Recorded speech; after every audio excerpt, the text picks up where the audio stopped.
Greetings again. This is Robert Schein, Managing Director and Partner with Blanke, Schein Wealth Management. Thanks for listening. We're going to go into our insights and observations today, Monday, March 18th.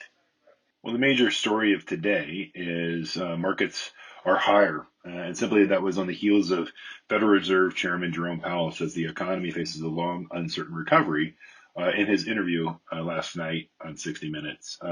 In there, he did point to the Federal Reserve, this amount of stimulus, but he was also stating that it will be, he cautioned that the recovery will take a while, but he's fully confident that there will be a vaccine and by year end, and that the economy and the economic activity will fully pick up as a result. He basically said that when the public is confident that it's safe to go out, they'll go out. And he believes there's a lot of pent up demand.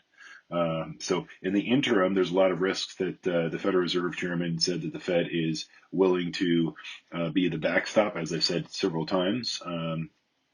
As the central bank will be sort of the backstop to the overall economy, providing liquidity and ensuring that businesses can function.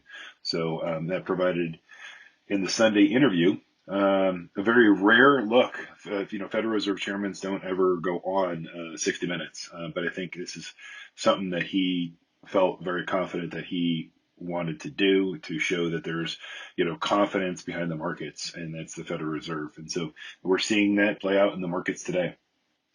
Markets are also higher as a lot of the biotech companies have come to um, update us on their clinical trials, and there's several of them out there that have seen some positive progress. Some on the therapeutic side, and those several others on the vaccine side. So that's also another aspect today that's helping the market, showing that there is some hope. And as I stated many times, even as we first started this, 2.5 months ago, daily updates, I would not want to bet against science and technology with the advent of the technology that we have today. Meaning that if you think about it, even in the computer cycle, a computer chip, the memory doubles every 18 months, in just the chip processor world. So the power that we have behind this is something we've never seen before. And then you marrying the technology with the science, and then make this a global effort.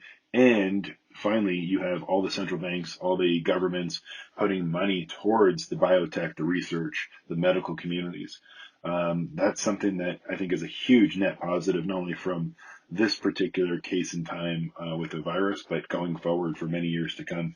We're going to see that the force of which we put some effort behind some medical technology, we're going to see some major breakthroughs. And I firmly believe that we're going to see breakthroughs not only on this side of this vaccine, but we're going to see breakthroughs on a lot of other areas that science has been waiting for, and the medical field's been waiting for. Now they're getting funding, and a lot of offshoots can come as a result of this, many months and years to come. So long term, I see it's a tremendous bright side, and this is a great thing. And finally, again, we look at high frequency data, and over the weekend there's some high frequency data. So we're in California right now, and in California, it's a slow, very cautious process to reopen. There are several other states in the United States that have opened up, and therefore, if we're watching the economic data open table, we're watching sort of the cell phone tracking and the movement. Believe it or not, that's what everyone's doing these days to see if everyone's moving. And like it or not, but IT, big technology is here. Credit card receipts, and then tracking the progress of every single financial transaction.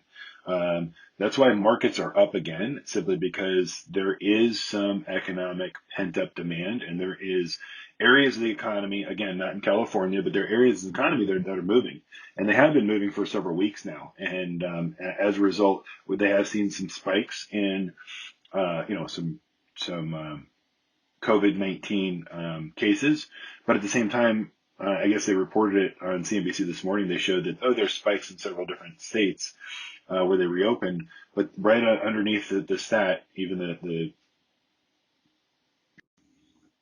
the anchor pointed out that they increased their testing in that state In one case, it was by 50%, another case by 32%. So she was even eager to point out that, wait a minute, even though we have spike in cases, we have spike in testing. Therefore, it's not 100% correlated to reopening. So I think the market's seeing all this, and it's all positive. So, it's a good, healthy way to start the week. Everyone stay healthy and stay safe, and thanks for listening.